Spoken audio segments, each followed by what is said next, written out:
Hello, everybody. This is Richie from the Metal Cell podcast. I'm absolutely delighted to welcome producer, mixer, recording engineer, Aidan Cunningham to the show. I'm a massive fan, Aidan. Delighted to have you on board. Richie, thanks for having me. I introduce myself as that when I walk into every room. Do you?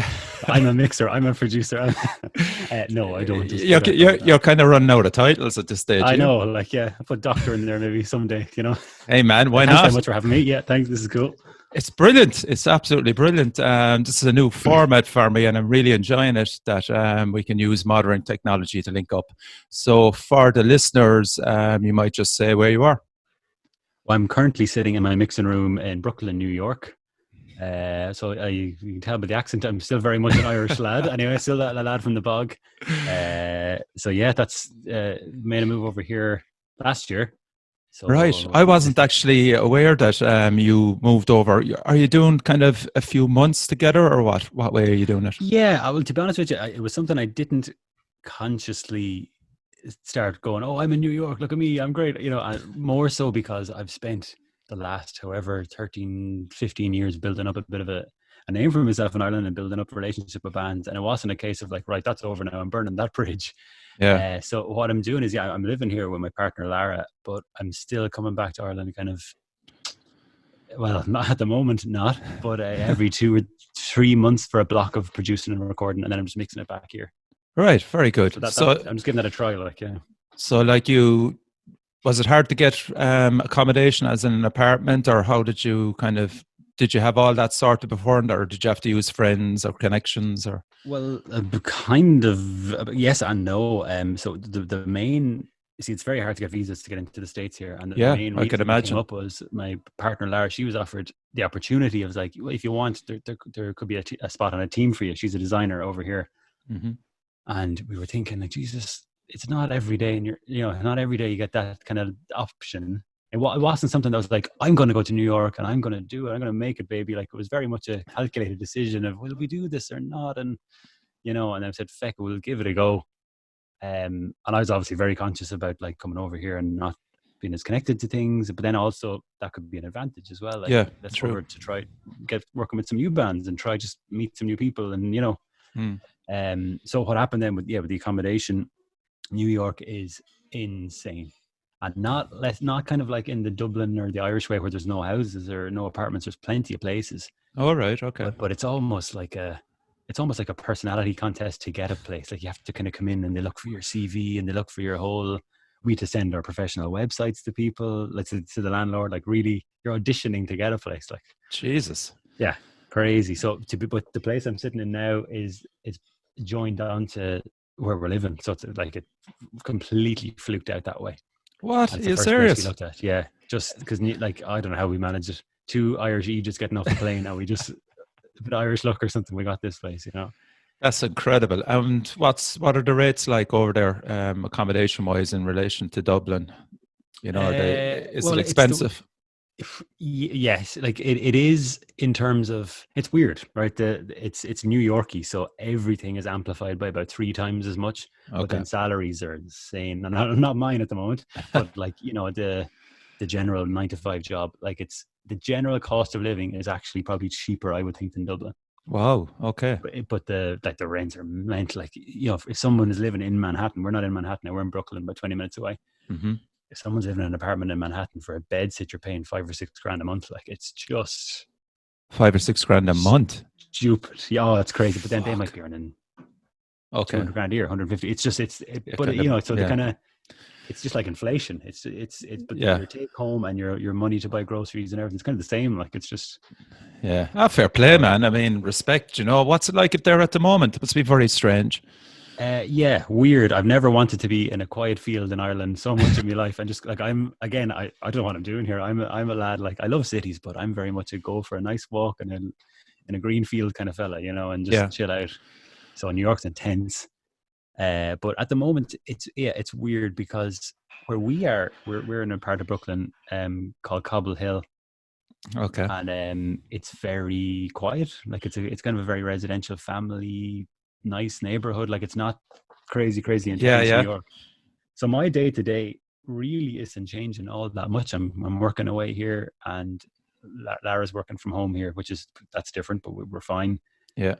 And we're not really like, you're seeing the news reports and you're seeing all the terrible things, but we're not in the middle of it at the door. So it's kind of very strange. It's kind of like, I know this is going on, but I'm also not really, I'm not seeing people dying in front of me. So it's hard to process it, if that makes sense. Like, have you ventured down to the main area of New York, took a few pictures when it was deserted and stuff? I went in just before it kind of got like, okay, don't leave your house kind of. Yeah.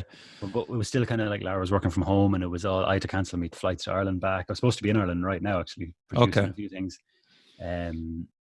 But I went in with my gloves and my mask, and I was really careful. I said, I have to see the middle of New York. Like, when else are you ever going to see this in your whole life? Like, and it was weird. It was. Yeah. I'm going to actually say I kind of enjoyed it, and I don't mean that in any sort of a, like, I know, disparaging way of what the situation. But I kind of, it's like, this is nice. Like, it just shows you how much craziness and advertising there is in the world, and then there was no one there to take, to pay attention to it. It was really weird. Like, I'm not going to say nice or pleasant, but just a weird, kind of calm feeling about the whole thing, which was nice. Yes, I mean, geez, to be in the middle of it, I would be the same. I would have to, just out of curiosity's sake, to get down and have a look around and go, wow, this is just one of those rare moments in time, Yeah. I want to talk to you as well. Amphion loudspeakers, you've linked up with them. Yep. How did that come about? It came about, so a lot of lads in the industry that I would know, or like, you start seeing people have been raving about these things. Like, okay, well, maybe give these a try. And I was at a festival in Frankfurt called Music Messe. It's kind of like a big trade show. All the guitar manufacturers there, all the studio equipment. It's just a big, I love it. It's like Christmas morning when you go over. Now, it's actually been getting smaller the last few years, but anyway, that's another chat. But I just got talking to them, and I demoed them over there. I was like, oh wow, these are really something. But like this was in a huge big arena hall with noise. So it's like, I think these sound good. I can't really hear it, but there's something really amazing here. So I got chatting to the guys, and actually they sent me over back in Ireland, and they sent me over a set to try out for a couple of months. They just got talking. I built up a good relationship with them. They're like, oh, we'll send you a set. It's fine. Yeah. And I can't, like, until I stop making records, I don't think I'll be making records on anything else. They're just Jesus. And those lads are from Finland, is it? Yep. They're a Finnish company. I believe it's kind of a 10 or 12 people employed. Like, it's not a big, massive, multinational, global company. Like, it's the father and son run it. Nancy and Julian, and it's very, very, very small community. But they're the way I describe them to people is, and I'm not sure how many of I'm sure a lot of your listeners would be into production. A lot of metal guys are, a lot of heavy guys are, but it almost sounds like there's no monitors there. That's the thing. They don't sound like monitors. It just sounds like they're invisible, and that's what I love about them. Yeah, and I mean, like, I pull up a fader here, I'm just hearing it. It's not. Yeah. It's not overhyping it, And I mean, you love to immerse yourself in all that's in equipment. So I mean, that's high praise indeed. You also did a nice brief as well with Pro Studio. Oh yeah, that's a couple of years back now. Yeah, 2 years ago. I can't remember. Yeah, that was a fun thing to do. Yeah, so you're kind of open to all those type of things as well. Aidan, are you getting more of those opportunities you find over in America? In terms of kind of like the education or like doing the videos and that kind exactly, of stuff? Yeah. Maybe. I'm talking to a few lads at the moment, but nothing absolutely concerned. To be honest with you, it's not something that I'm actively pursuing, like as in, okay, I still very much doing it, like actually mixing. That's my bread and butter. Like that's the main thing. But it's really fun to talk about it. And I've actually done a couple of just one-on-one mix lessons, kind of like this over Zoom over the last few weeks with people who are just probably bored out of their mind at home, and they're going like, I wouldn't mind learning a little bit more. So that's actually something I'm really enjoying, because again, I just get to have a one-on-one conversation with someone about how cool all this is, like, Yeah, and that's why I kind of brought it up, because I mean, you're at this now since probably 2007, would it be, at a guess? Technically, I started, like, I learned it all in 2003. So when I did it to get a leaving cert. But like, in terms of actually having the balls to record a band, it was probably 2006 I did the first Murdoch album, and that was just a very much put up some microphones and see what happens. But from then on, I suppose it's been a little bit more and a little bit more and a little bit more. So you went to Poppy Hill? Yes, Poppy Hill. You've done your research, Richie. I like it. Poppy Hill, which is no longer there. That was a Is it recording gone? college. Is it? It's gone as of about maybe 2 or 3 years ago, I think. Yeah. Oh, that's a pity, man. So that's just outside Nace, and that gave me the grounding or the foundations. And how many? Like, was it a big class, or was there only a few we added, or can you remember? I remember very well because it was the way that whole college worked. It was very small, but there was an advantage to it. So I think there was maybe 13, 14 in the whole year. Oh, right, okay. In the whole, so it was a small private college, if you like, for recording. I think that gave us great hands-on time and all that. Like, I think I was in the Ballyfermot. Is Ballyfermot had a college as well? They did, yeah. I recorded a demo up there just to help probably someone from Youghal. Just they wanted a band up there, so we did a demo in Ballyfermot. So Poppy Hill and Ballyfermot were probably the two kind of main ones there, really, for the for that kind of thing. There's a couple in Dublin as well, Sound Training College and Pulse and all those as well. Yeah. But again, it's kind of, I believe it's a very competitive field now, and I'd imagine with the internet as well. And, oh yeah, big time. Yeah. So, are you in touch with any of the lads that came through Poppy Hill with you? One or two of them. Yeah, there's a couple of them in some bands that I'm still talking to, and I've recorded some of them, I think, as well. Like, but not a lot of them. But and Willie, who was the owner of Poppy Hill. So what happened was, I did so that was 2000 and it would have been the autumn of 2003. I started there. Yeah, and it finished in 2004. And then the next year, he asked me to come back as a technical assistant. So I was the guy who was like, go home, Aidan. It's time to lock up. Like, I was there after the classes. I was just in love with it. I couldn't describe to you how much fun I was having. So I think just out of nothing else, he needed a bit of help the next year, like being a lecturer assistant, kind of just, with setting up things and helping to, because it's a very practical course. There's, obviously you're setting up mixing desks and microphones and drum kits. So there's a lot of actual just setting up to do with the teaching. So that gave me, I think that was actually probably the most beneficial step for me in my career, in that he asked me to come back. I was like, okay, I should probably do that, not feeling confident enough to do it at all. Suddenly, when you have to learn something to tell other people that you've just learned like a year beforehand or a couple of months beforehand, it makes you learn it. Like, it really, really sets the foundation for getting it into your brain forever, And then did you lecture then with Sound Training College as well? Yeah, that's up until really I came to New York. I suppose I was with the Sound Training College guys for 3 or 4 years. That was just doing once a week, like for about 2 hours. So you just going on a Saturday morning to do a lecture, because again, I didn't have time it wasn't a full-time lecturing gig, because I wouldn't have been able to do this then. And I find that's fine. Some people go down that road and that's great. It's a great job to have. But I kind of felt I didn't want to be the person not teaching what I didn't practice, if that makes sense. Yeah, it does. Yeah, practicing it, and then the bit of teaching was great. It was really, really enjoyed that. I sat in on one of them actually. I can't remember now the band who it was, but they gave you a rough demo and you to kind of, I think it was to do with Charlie Chaplin's speech. Overhead the Albatross. That's them. Yes. I sat through that lecture there the other night. It was great. Oh God, I forgot that was even on the internet. That's actually a good watch, I suppose. Yeah. Yeah.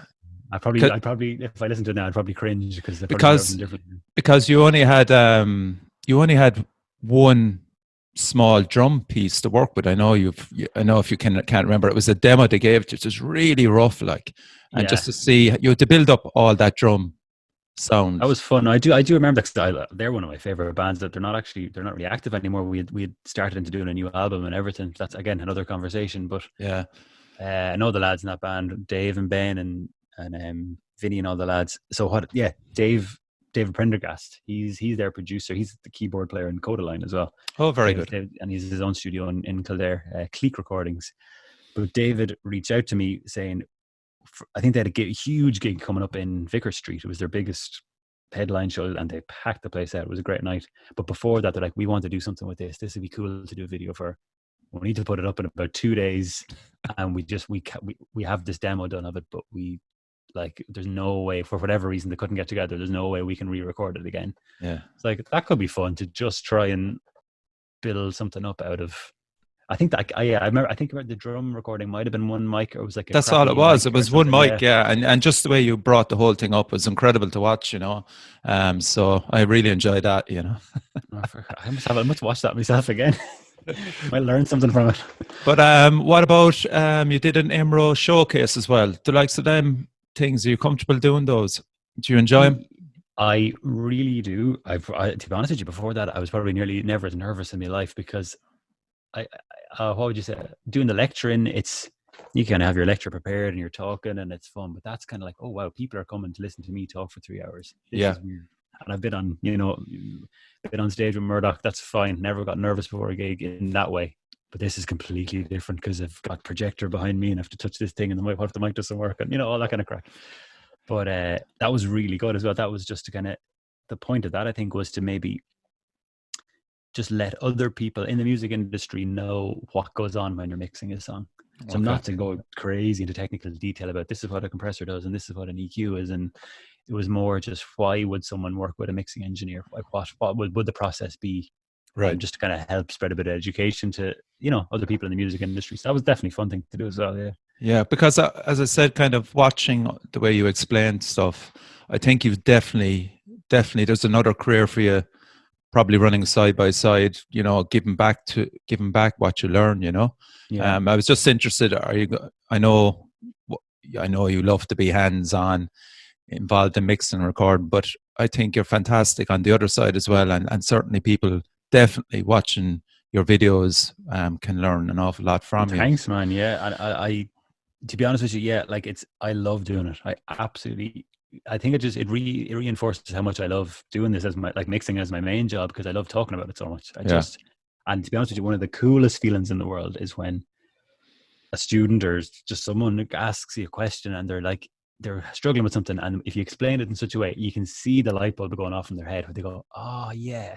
And that's really cool. That's just a really nice feeling of like, oh, there you go, like passed it on to someone, or Yeah. So yeah, it's great, man. And out of Irmo, then did you do any networking? Like, how valuable are those things? Like, you'll obviously hear other people's opinions, and you can also probably promote your own stuff as well at those. Yeah, like I didn't do it, I suppose, as a kind of a greasy salesman, like, hey, come work with me, here's my business card. Although I probably did, but I know, to be honest with you, I actually, a couple of projects came out of that, definitely. Like I remember, I think I did a few mastering things, and to be honest with you, this is a thing that, and if any of the listeners are interested in getting into this as kind of their career or whatever, it probably took me a long time to learn this, but I learned it the slow and hard way, that this is all about knowing people, and not in the like knowing people, greasy salesman, hey, what are you, I'm going to make you big baby kind of way. But genuinely knowing people in the industry. It's all word of mouth. Yeah. It's not kind of, you can never advertise in the paper, mixing engineer available for 9 to 5 job. Like, it's weird. Yeah. So that's why I kind of brought it up. Yeah. Because I mean, ultimately Ireland, we are small enough, and it's definitely a case of, if you probably meet somebody even just once and have 20 minutes to sell a pitch to them or to tell them much about it, they will actually remember you, Yeah. There's that, like, there's that human contact that you don't get in a weird email of like, hey, are you interested in working with me or whatever. Like, if you actually just chatting with someone, it's a bond. It does something. And I think, I'm pretty sure, well, no, I'm not going to say every gig, but nearly every gig I've done, like in terms of mixing, has come from something else that I've done. Yes, exactly. Someone say, oh, we heard your work with this thing, and would you be interested in doing this with us? Sometimes you just get these out of the blue ones. People come across you from something, but it's like, so to bring it back, those networking events, like, it's not going to be a case of, oh, there's that guy talking about mixing, I'm going to hire him. But it's kind of like, they'll hear your name, they might check out your other work, and then they'll see, oh, sure, he worked with this band, or he worked with this band, and like, it builds up that kind of way, Have you any business cards? I do. There you go, man. I got 200 printed out, and I think I've got 199 left. It's just not that kind of world where you don't put it in your hand and do the sneaky handshake where you can combine it with a business card, the Alan Partridge move. No. Yes. Maybe I should try doing that. Yeah, come here. You've a wide portfolio of different genres of bands as well: hardcore, metal, punk, post rock, indie, pop. hip hop. I presume you prefer to be working more so on the more heavier side of things, but you're certainly expanding your portfolio. I'd imagine over New York more so. Yeah, well, to be honest with you, Richie, I would prefer to not be doing the same thing every time. And of course, that's kind of my thing, and it's kind of almost like if it's sequentially different. So like let's say, what did I kind of just finished mixing an album for a band, Hermitage Green, their Irish band, which is kind of, you know, the serious? Like, yeah, it's like, man, it's not metal in the slightest, but it's still fun. Can I tell you a fast one? Go for it. Okay, picture this: around 4 years ago, we were up in the Ambassador Hotel in Cork, myself and Helen, and Hermitage Green, which I didn't really know much about, being truthful, but I saw the poster because we were going up to the hotel and that they were playing in St. Luke's that night. Oh, yeah. Fair enough, anyway. So we booked into the hotel, got changed, went out on the Lash in Cork City. So we came back to the hotel at 2:30 in the morning, and there was this music hammering out of the residence bar. So when we went, and it was Hermitage Green lads, with acoustic guitars out, the whole lot. Mighty crack, anyway. Just said hello to him, anyway. Yeah. And so we went upstairs and into bed, and around 4:30 in the morning, the fire alarm went off. Now, I know what you're thinking now. It's the Hermitage Green lads, right? But it wasn't, right? So the room was L-shaped. So I went over to the corner. I got a smell of smoke. And yes, I opened the door. There was nothing happening. Closed the door, went back in. And Helen goes, "What's the story?" And I goes, There's no smoke or anything like that. It must be a false alarm. So I rang down. Anyway, the guy went at reception, goes, no, there was no smoke alarm went off. And I goes, okay, fair enough. And then we just got back into the bed. And I mean, the temperature of the room went down to sub-zero. And we could see our breath in the room. And I was just going, what the fuck is this? So next minute we heard people running up and down the corridor. And I says, right, back out, open the door, nobody there. Closed the door and waited, and I could hear voices then outside the door, directly outside the door. Opened it again, nobody there. So then at that stage, all the fucking hairs on the back of my neck and arms and all, I'm just going, holy shit, what the hell? So I went back in, and it just stayed sub-zero for around an hour and a half, and all this chaos was going outside the door. People, just loud noises and voices. No one there. So I went down to reception the next day and just said it to your one. She goes, what room was that? I goes, room 206. And she goes, yeah, that's kind of haunted, all right. And I'm going, fucking hell. That was the night Hermitage Green. So you're saying the ghosts of Hermitage Green haunted your room or something? Yeah. But that's the last time I heard of Hermitage Green, It was just funny the way you brought it up there. Yeah. Jesus. Mad story there, yeah. So that's an album that they came, or well, the producer Phil McGee asked me would I be interested in mixing it, because like, as you kind of what you were asking there was, do I prefer doing heavy stuff? And like, yeah, my default answer is yes. Like, it's in my DNA. Like, it's in the DNA. Yes. I don't think I can make something sound clean. Even if I try to make some pop stuff, it still kind of comes out a bit dirty. So I'm going to sound big-headed here, but I think that's why a lot of those people come to me. They don't want a clean, sparkly pop record like these. And these guys, Hermitage Green, they're not really a pop band, but they're by no means aggressive or heavy. Like, it's kind of, it'd be very, I don't know what you'd call it. There's loads of sounds going on, actually. It's kind of, it would be radio, contemporary kind of music, but they wanted it to impact. They wanted it to be a bit dirty and driven. And so that was kind of, I like doing that. I like when making things maybe not making things sound like they're supposed to sound, and having a bit of fun with something. Again, I mean, the scratch there, couldn't give a rat's. What an album. Congratulations. Great work. Yeah, that was just tremendous fun making that album. Were you in Ireland for that, or were you? Yeah, I did that in Ireland. So that was around Halloween last year. We actually did a recording session for that. Okay. For a couple of weeks. And again, I know the lads going back since the Red Enemy days. We would have played about 18,000 shows with them in Murdoch. So known the lads a long time. Yeah. And that's another example of just let's make something that should be a bit, or let's try and inject some energy into something that's just acoustic, not just acoustic guitars, but essentially it's just acoustic guitars and a lad hitting a box and shouting over it. So we need to make this, how do we make this feel like a big, impactful kind of punchy thing? Jesus, you did some job in that. It's brilliant. Thanks, man. Thanks. And I think they're going to actually take off. Yeah, to be honest with they're you, on the right trajectory. And they had such a good summer, like, of shows and festivals, and they were on this. They were really going to have a good one, and that's unfortunately looking very dodgy at the moment. But there's something with those guys that translates, and it's not just with Irish people. You kind of think, like, because it's a load of Irish in jokes, and like the turns of phrase are very colloquial, you might say. Yeah. But for some reason, it's resonating with people everywhere. Yes. I think it's just the rhythm and the energy of it. It's just, but it's not. What would you say? Like, it's not just kind of traddy. Like, there's a really, really powerful energy to that. Yeah, I think you summed it up. It's the rhythm and the energy of them, and the delivery as well. To be fair, as well, it's fantastic. The musicianship and that, again, the talent in that band is just scandalous. Like, the lads would come in with half a song. That's the way most of that album went. The lads would come in kind of with 80% of an idea of a song, and it was very much right. Sure, will we let's try and make something out of this, rather than it coming in being absolutely mechanically and methodically thought out. Mm-hmm. But then they'll just pull out these, the lyrics and the ideas and the guitar lines are just, their execution is ridiculous. Yeah. So kind of as a recorder and mixer, like, kind of, what would be the biggest technical challenges you face? In general, you mean? Like, in general, any band? Yeah.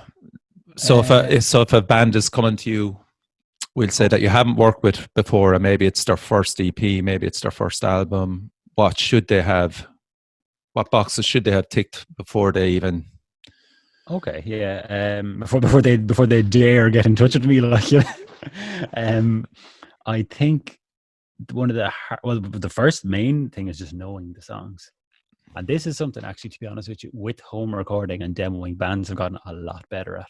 This was a much bigger problem going back a few years further, where bands would be coming in and they, like, what they hear in their head to what they're actually able to play. There was a canyon of difference sometimes. Yeah, and that's tricky, and not even in a technical, but in a psychological way, that can be tricky to go, like, okay, you are miles away from where you think you are, but let's work on it. Let's figure it out. But with home recording, bands are coming in a lot more prepared now, so that's definitely got better. They've a lot more of an idea of production and what something should sound like. Right. But I think it's supposed, it depends. But let's say your typical kind of heavy hardcore metal band coming to me, and maybe it's their first time recording. The biggest thing that I think, it's hard to get them out of the head of how things might sound in their practice room, and why I might need to change things a little bit for that to translate onto an album or into a record. You know, and like, maybe bands coming in with, this is my guitar amp and this is the tone, I set it this way and that's the only way it's supposed to be. And I can go, okay, fine, but I'm going to need to change it a little bit to translate. You know, it's because it's a different medium. Like, experiencing a live show to building out a sonic template for a mix is very different. But it's about getting the energy of the live show into that. But to be honest with you, in saying that, I'm not the guy I like capturing what a band is doing. I'm not the guy when a band comes in saying, you have to use this amp, and there's only one way the drum kit can be set up, and there's only one way this amp, there's no one amp I use the whole time. Like, I'm very hands off, I suppose, until I need to kind of maybe steer the tone or steer the band a bit, you know? Because ultimately it is consuming your time as well. Have you got to that stage now where you're just going, look, lads, this is my time. I have X, Y, and Z lined up behind G, you know? Yeah, well, I suppose, like, typically, so if a band book in with me, we will book a certain amount of time. And it'll be kind of, if that's 5 days or a month or whatever it is in recording, like, and it's kind of I see it as my job to kind of project manage and get out in front of it and say, right, this is the amount of time we have. Let's be realistic about our expectations, what we can get done. And we'll have a blueprint plan of, by day 3, the drum should be done. Okay. Yeah. By day 4. But like, that is also has to be very flexible. You know, recording sessions, one tiny thing can ruin half a day, like the output of a guitar not working. Okay. Or something. You just a technical thing come up and absolutely rob you of the time. And you kind of explain that to bands first. I think the biggest problem is there being no communication at the start. Just going, okay, we're going in for recording and let's see what happens. That's a recipe for kind of maybe disaster, or maybe bands thinking they're getting something else and then you're not delivering what they think you're getting. So if you have a big chat at the start, this is what we're going to do. These are the terms. This is how many days we're in for. Everyone's happier. There's no mystery. Like there's no like, if you just say, if you get everything out up front, I think that works a lot better. I've learned. Yeah. And how much research would you do into a band if you haven't heard of them before? A little, like always a bit. I don't think I've ever taken a band in recently without having hearing something. Like it's rare, and I'm, again, not making myself sound big headed, but it's rare that I'd work with a band now that haven't recorded at all. They'll at least have some EP or a demo or something done. Yeah. And that's not saying I wouldn't work with a band, but I kind of, just a lot of those bands that are coming to me are already kind of doing stuff. Yeah. I suppose as well, you probably can say comfortably now at this stage that you have probably a mixed template the whole time that you use, and what fits into it will save you time as well. Would that be true? On the mixing side of things? Yes. Yeah, well, I suppose the way I would set that kind of stuff up, that's more technical, just the way I set up all the routing of the audio and all that kind of stuff. I'm actually quite adamant about this. I'll never just kind of copy settings on top of another band or something like that. Yeah. That does a disservice to everything. I think my whole thing about recording is not to make things sound like something else. It's to make it sound good for what it is itself. I'm not going to, if a band comes into me and is like, we want to sound like someone else.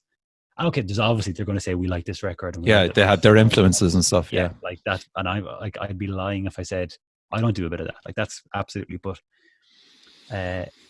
this idea of, oh, that band was good, we want to sound like that. Like that just doesn't really make sense to me, because it's like, it's like people's musical playing is like an accent. Everyone has their own way of speaking, and it's like dialect. It's their own way of communicating. So why are you going to copy someone else's accent? Like, it's maybe you would, but that's kind of my thoughts on it. Yeah, cool.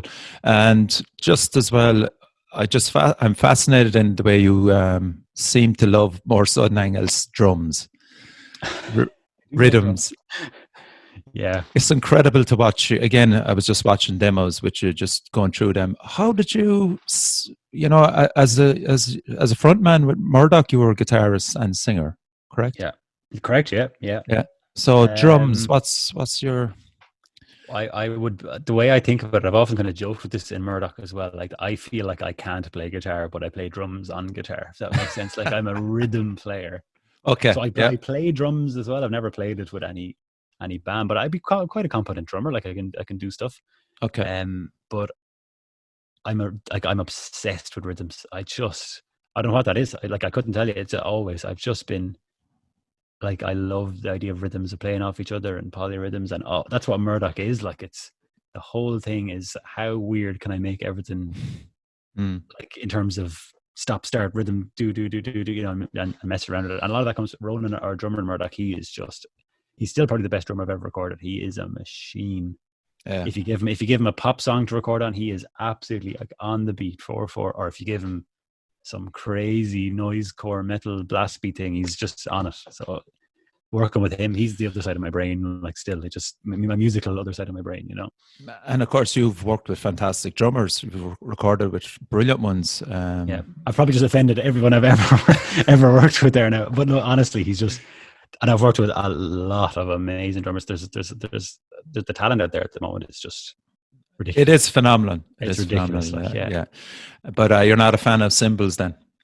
No. And I do my research, man. Man, you're in my brain here. Like, I love drums and I love beating the crap out of cymbals. But from a recording and mixing perspective, like, probably the worst thing you could probably do, let's make a song. Okay, let's get a big piece of metal and beat the crap out of it. And try and fit that in with everything else. They're just like, I love it, and the energy. Like, don't get me wrong, I love punk and hardcore, noisy cymbals and all that stuff. But just in turn, they make life hard in terms of mixing. Yeah. They're a challenge. Yeah, I'd imagine so. So this year, Aid, like Zora's new release came out. Again, congratulations, and that was a fantastic piece. They delivered. Nice, thanks. Yeah, there's a nice bit of what would you say? Nice bit of heft hate in that album. Yeah, and just darkness. Yeah.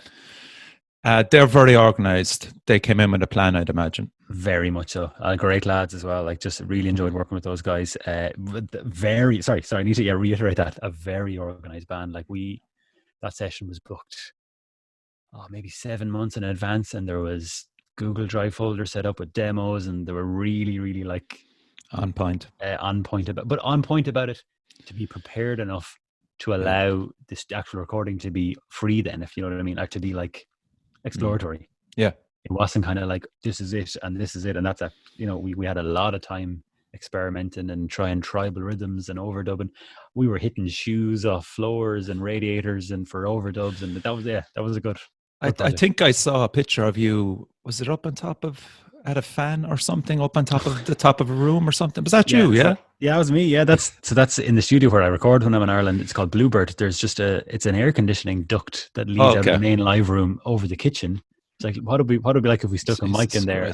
It made it onto the album somewhere. It's in there. I actually can't remember, but it's in there somewhere. Yeah. And I want to give a shout out as well to Wornout. I heard Evan was kind enough to give me a demo of their stuff. Yeah, fantastic, man. Again, I'm happy with that. Yeah, they're great lads. Again, one remarkably fun session to do. Really enjoyed it. I love those guys. And the session could have gone very bad because, again, Brian, the bassist, hurt his hand, and that's right. He stabbed himself or something, was it? He hurt himself with a knife somehow at work, and it was like a week before we were due to record. So we went ahead with all the recording as planned, apart from bass. And Brian, like a few months later, he tracked the bass himself, and I was able to reamp it then and use his performance in the thing. But fair play to him. I think he might have recorded the bass with one finger, or he really had to change how he was playing to get it down. So he went through pain to make that album or to make that record happen. So that was I can't wait for that. Again, they're stuck at the moment. It's just very hard for a lot of these lads. It's weird. Bands you're working on at the moment with is State Lights, is it? And Skated from Ireland. Yeah, I skated. I just did a mix a song for them. That's a really good song. Again, that's going to be a good. What would you say? There's a really good melodic chorus to that song, so I can see that doing well for them. State Lights, another Irish band, different buzz altogether. They've kind of got this. Would you say 80s kind of new romantic kind of? Okay. Like something that you'd hear maybe a little bit from. Does kind of, I won't say Duran. It's not cheesy. Human League. Yeah, there's a cool thing going on there with those. Yeah. With that band, yeah. That's great, man. And what about Murdoch? Is that pushed aside at the moment? Yeah, well, it is in terms of the last thing we did. I think the last time we were all in a room together jamming was maybe 2016, maybe 2017. And it's just, to be honest with you, like, I was the main driving creative organizing force in that band. And as I've gotten busier with this, the last thing I can kind of find myself doing is I have time to just pick up a guitar at the end of the day and work on my own stuff. Or like, at least for the last few years, that's been the way. The balancing of it all kind of was very hard. Yeah. And we'd been together for 10 or 11 years. We did a lot of stuff. So I think it just ran what would I say? It takes a lot of mental energy to create a Murdoch song. Like, there's a lot of madness happening, and I don't feel I need to explore that, at least at the moment, anymore, that style of music. I did a lot of what I wanted to do with it. And saying that, there's always the old nostalgia thing going on, though. Oh man, to be honest with you, it was a week or two ago here. I went down a bit of a YouTube live video and listened back to all stuff, going, it wasn't bad. Like, maybe, I miss it. I miss gigging and not being on stage, as in look at me, but I miss the experience of it all so much, and that itch is definitely starting again. So I'm writing stuff that I don't think would end up as Murdoch, but it's okay. It might involve some people from it. That's all I'm going to say at the moment. Okay, that's fair enough. Yeah, there's something happening. So I'm just going to throw out a quote to you there that you said a long time ago, and do you still feel the same way about it? And it's, I like the idea of taking things apart and reconstructing them in new, different ways. That is what has always appealed to me in every part of life. Do you still stand by that? Wow. I don't remember saying that, but yeah, I'll very much for writing music anyway. I certainly like that idea of. I think I remember saying that, coming from that phrase, "Don't fix something if it isn't broken," and I don't like that sometimes. Sometimes that can be true for some things, but it's kind of, what if you did take it apart and put it together a different way? Maybe that would be something new. That was kind of just what that was coming from. So my biggest, if I'm writing music myself, I think my biggest my biggest block is, as soon as I go to write something, it's like, someone else has already done this. I get very frustrated by, I kind of feel this unbelievable need for it to be unique and to be different. I can't just write, or if I come up with something that sounds like something else, I'm like, what's the point in that? I'm very defeatist in that way. Like, it's weird. I think you kind of, whether or not you're aware of it, it comes probably across when you're recording, mixing with bands as well. You won't allow that complacency that, why copy someone else? You, as you said yourself perfectly, you have a different voice, why sound the same? And again, that's, I don't, and thanks for saying that. I'm glad it's coming across, but I don't think that's also that's not a forced style I'm trying to do. That's generally just the way I hear music. I think it's just the way my brain works.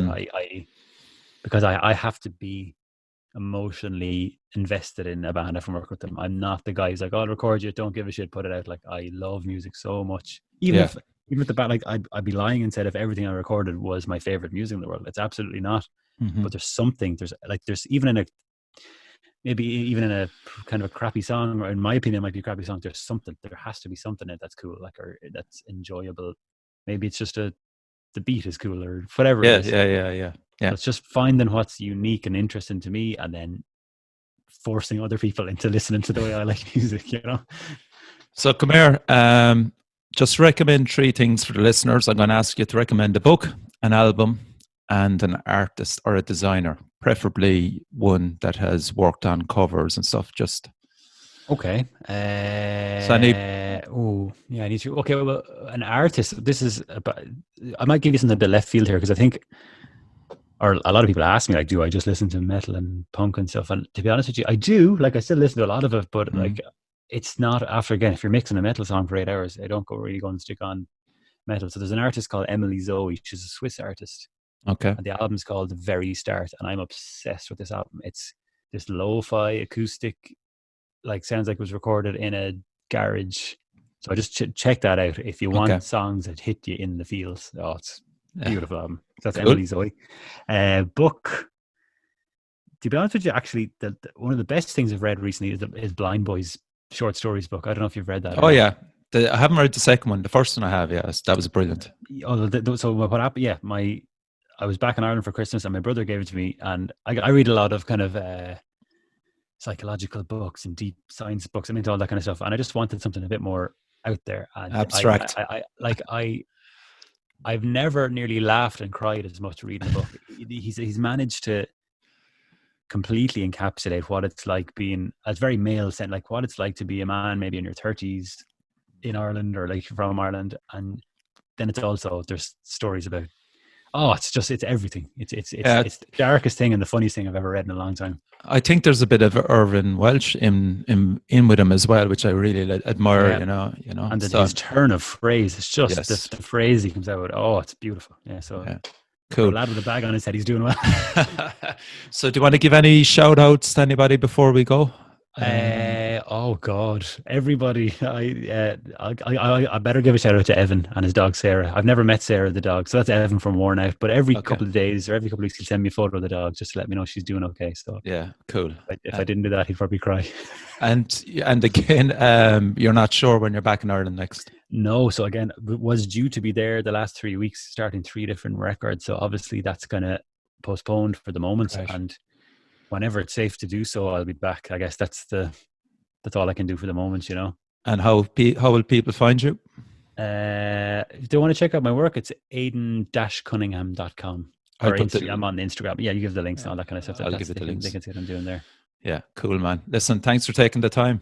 Jeez, nice one, Richie. Thanks for having me on, man. Good to talk to you. Chat to you again. And stay safe. I will. I'll try. So this is Richie from the Metal Cell podcast. You were listening to the brilliant and talented Aidan Cunningham.